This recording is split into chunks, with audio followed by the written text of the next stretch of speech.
à chacun. Cette vidéo constitue certains prérequis quand on veut aller un petit peu plus loin dans le traitement du signal et va parler en fait de la transformation de Fourier pour des signaux périodiques. Donc par définition, tout signal périodique,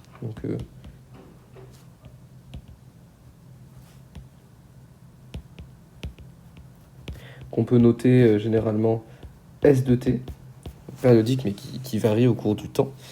Alors, je vais juste désactiver maths. Deux périodes, on va dire T0, c'est cette période initiale, peut s'écrire sous la forme d'une somme de sinusoïdes.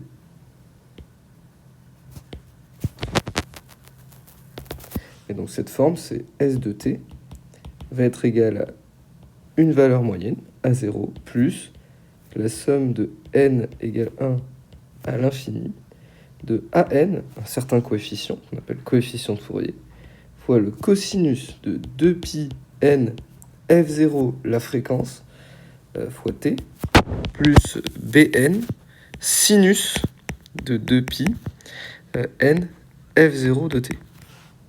Donc ça, c'est le théorème de Fourier qui nous dit que n'importe quel signal, s'il est périodique, peut être décomposé en une somme de sinusoïdes.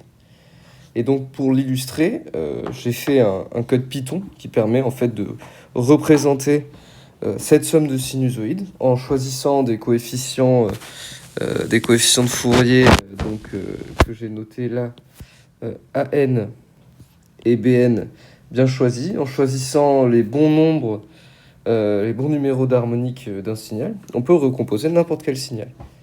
Et donc ce signal, je l'ai fait pour un signal carré. Donc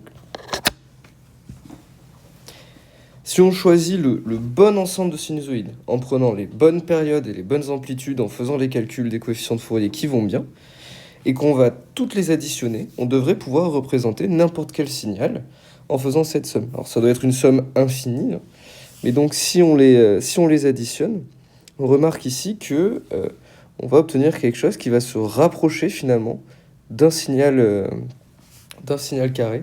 Donc cette animation, vous pouvez la retrouver avec tous les cours en format PDF sur le site internet physiquesnc.fr. Et donc, c'est comme ça qu'on fait, et c'est comme ça aussi que fonctionnent certains GBF pour fabriquer des signaux différents.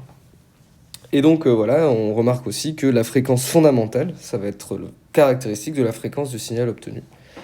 Et donc, plus il y a d'harmoniques, et plus on va se rapprocher d'un signal qui collera à ce que l'on veut vraiment. Donc là, n, ça va être le nombre d'harmoniques, et on va se rendre compte que plus il augmente, plus on va avoir un signal qui va tendre vers un signal carré.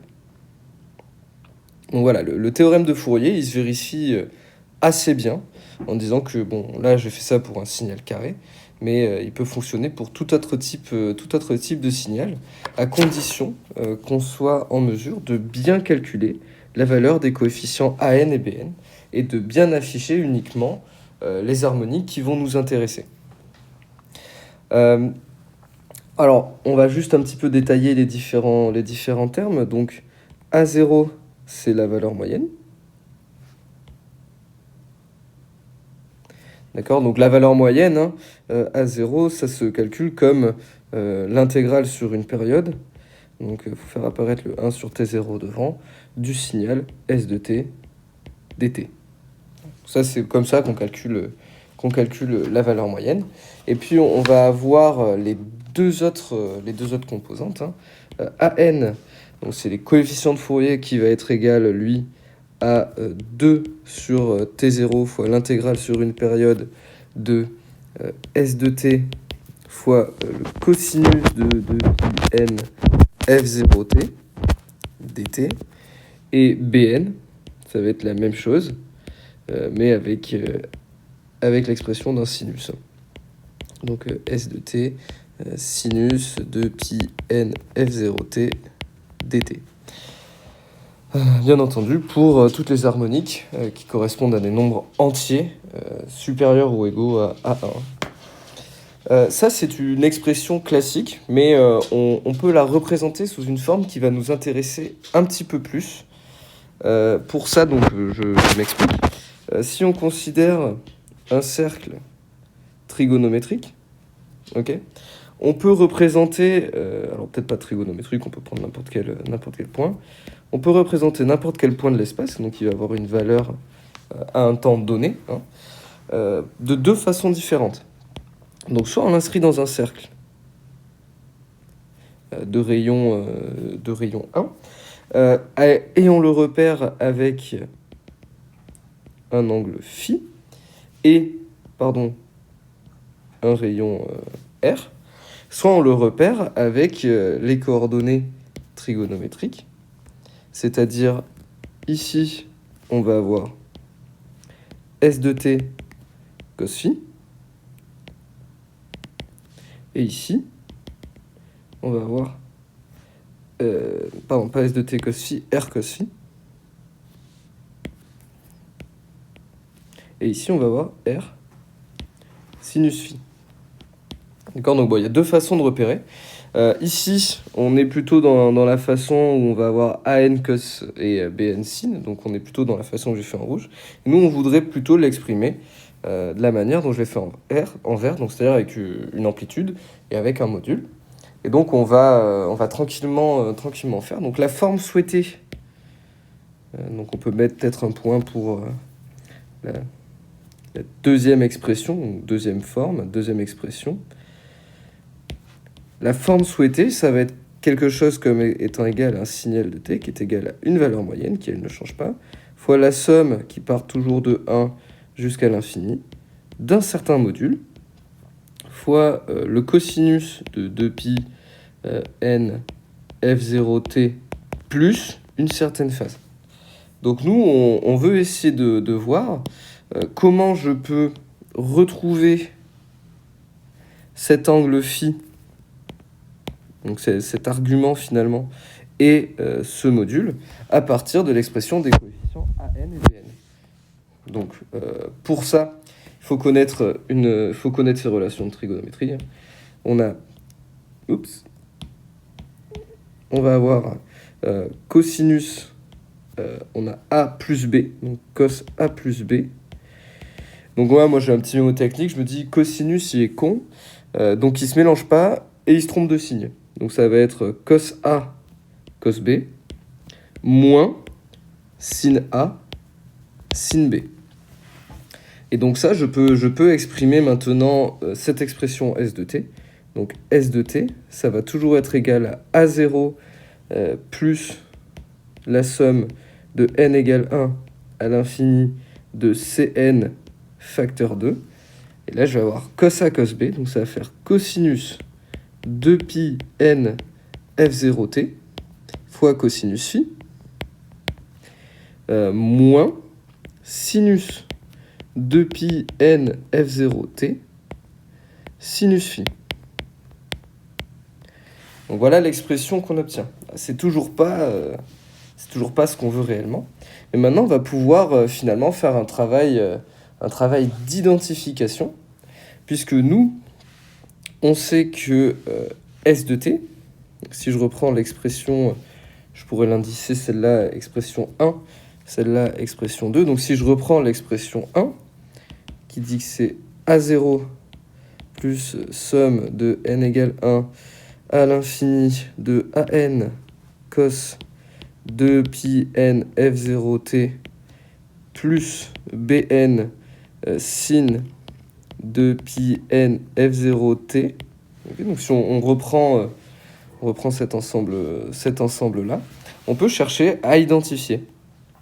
Donc qu'est-ce que j'ai identifié, c'est différencier ce que j'ai en commun et ce que j'ai de différent.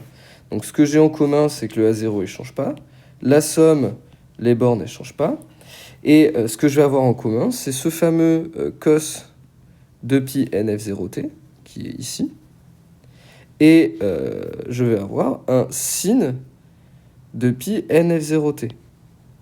Maintenant, ce que j'ai de différent, je surligne en rouge, c'est que d'un côté, j'ai Cn cosinus phi qui va être égal à n, Et de l'autre côté, je vais avoir Bn qui va être égal à moins Cn sinus phi.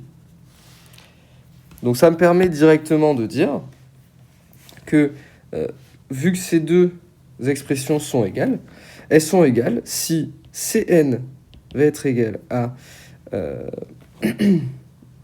pardon. An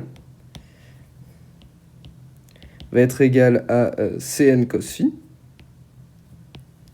et Bn va être égal à moins Cn sinus phi. Et donc là, j'ai un système à deux équations, une inconnue. Donc deux équations, deux inconnues. Hein. Je rappelle que les inconnus, ce qu'on recherche, c'est la valeur de Cn et la valeur de phi, ou l'expression de Cn et l'expression de phi, en fonction des différents coefficients An et Bn, qu'on est en mesure de calculer à partir de ces expressions-là. Donc, allons-y. Celle-là, je vais l'appeler l'équation 3, celle-là, l'équation 4. Donc, ce qu'on va faire dans un premier temps pour avoir Cn, puisque nous, ce qu'on veut, c'est pour pouvoir les additionner. On a Cn moins Cn, donc si je les additionne, ça va s'annuler. Donc, ce qu'on va faire, c'est qu'on va prendre l'expression 3 au carré, plus l'expression 4 au carré. D'accord? Donc ça va nous donner quoi? Ça va nous donner an carré plus bn carré est égal à cn carré cos carré phi plus cn carré sin carré phi. Donc je peux mettre cn carré en facteur. Donc ça va faire cn carré facteur de cos carré phi plus sin carré phi. Et là, nous, ce qu'on remarque, si on connaît nos identités trigonométriques, c'est que cos carré plus sin carré, ça fait 1. Donc ça vient du théorème de Pythagore. Hein. Ceux qui n'en sont pas convaincus, je peux vous le montrer rapidement. On a un cercle, on prend un point sur le cercle, d'accord? Donc ce cercle, il est de rayon 1, c'est le cercle trigonométrique. Cette distance-là, ça va être égal à cosinus phi, d'accord? Cette distance-là, ça va être égal à sinus phi. Et donc, si je veux la taille de l'hypoténuse, là j'ai des triangles rectangles, cos carré plus sin carré, ça fait 1 au carré, ça fait 1. Donc cos carré plus sin carré égale 1. Voilà comment on fait pour s'en souvenir si jamais on n'a plus les rêves. Et donc, je peux en déduire de ça que Cn va être égal à la racine carrée de An carré plus Bn au carré.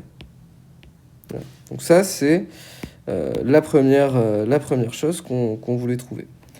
Ensuite, nous, ce qu'on veut, c'est trouver phi. Donc là, on veut se séparer du Cn. Donc plusieurs options sont possibles. Mais nous, ce qu'on va faire, c'est qu'on va faire l'expression 4 divisé par l'expression 3. Et donc ça va nous donner quoi? Ça va nous donner Bn. Alors, je vais enlever ce trait pour éviter les confusions.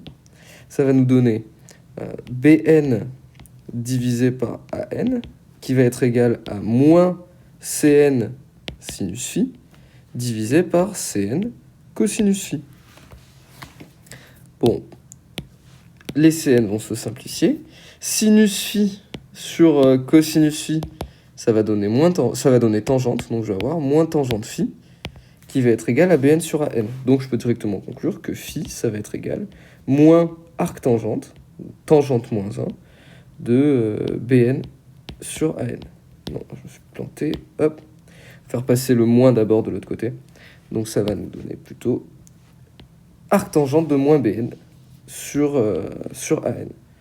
Et là, pareil, c'est la valeur du deuxième coefficient. Donc finalement, on peut en conclure que tout signal périodique S de t de période T0, alors je précise, hein, T0 c'est 1 sur F0. Hein. D'accord? Donc tout signal de période T0 peut s'écrire sous la forme d'une somme d'addition de cosinus et de sinus, mais celle qu'on exprimera et qu'on utilisera généralement plus souvent, c'est cette expression-là, qui fait apparaître un module et un argument. Alors pourquoi celle-ci nous intéresse particulièrement? Parce que si jamais on s'intéresse à tracer le spectre en amplitude d'un signal, donc le spectre en amplitude, hop, ici on va avoir le signal S de t, pardon, c'est le spectre en fréquence en fonction de la fréquence ici. Je vais avoir plusieurs raies. Alors ces raies, je vais les faire un tout petit peu plus épaisses. On va avoir ici un signal qui va avoir peut-être voilà, cette allure-là. On va aller un petit peu plus loin. Voilà.